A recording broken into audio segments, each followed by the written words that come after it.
Weather and climate. Weather is the day-to-day condition of Earth's atmosphere. Climate, on the other hand, refers to the average condition over long periods. Global climate is shaped by many factors, including solar energy trapped in the biosphere, latitude and the transport of heat by winds and ocean currents. The balance between heat that stays in the biosphere and heat lost to the space determines Earth's average temperature. Carbon dioxide, methane, and water vapor, called greenhouse gases, function like glass in a greenhouse, allowing visible light to enter but trapping heat. This phenomenon is called the greenhouse effect. Niches and community interactions. Every species has its own range of tolerance, the ability to survive and reproduce under a range of environmental circumstances. A species' tolerance for environmental conditions helps determine its habitat, the general place where an organism lives. A niche is the range of physical and biological conditions in which a species lives and the way the species obtains what it needs to survive and reproduce.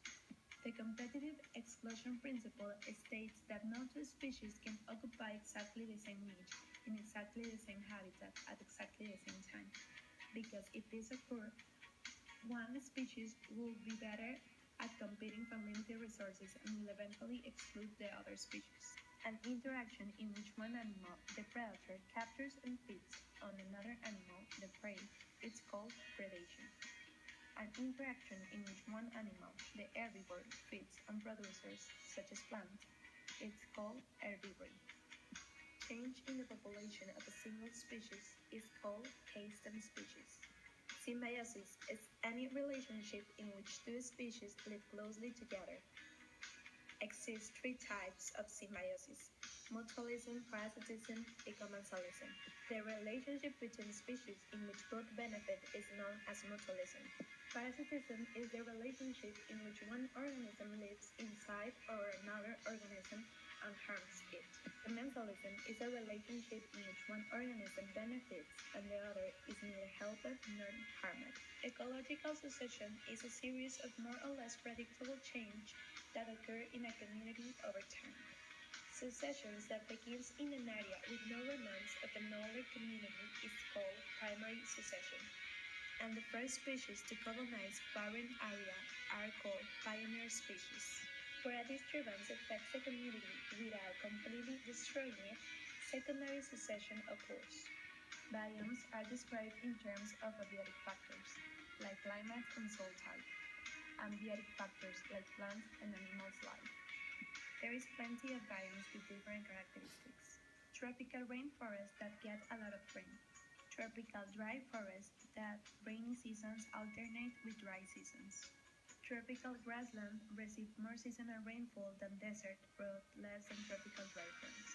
Desert get extreme daily temperature change. Temperate grassland, nutrient-rich soils. Temperate woodland, nutrient-poor soils. Temperate forest, rich in humus. Northwestern coniferous forest, abundant rainfall. Boreal forest, long cold winters. Tundra, characterized by permafrost.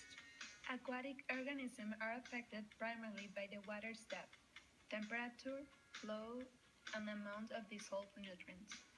The sunlit region near the surface in which photosynthesis can occur is known as the photic zone. Below the photic zone is the dark aphotic zone, where photosynthesis cannot occur. Freshwater ecosystems can be divided into three main categories: rivers and streams, lakes and ponds, and freshwater wetlands. Rivers and streams are often originate from underground water sources in mountains or hills. Lakes and ponds often are based on a combination of plankton and attached algae and plants. In the wetland, water covers the soil. An estuary is a special kind of wetland formed where a river meets the sea. Ecologists typically divide the ocean into zones based on depth and distance from shore. Organisms in the interior zone are submerged in seawater at high. Coastal zone extends from the low tide mark to the outer edge of the continental shelf. The open ocean begins on the edge of the continental shelf and extends outward. It is divided in photic and amphotic zone.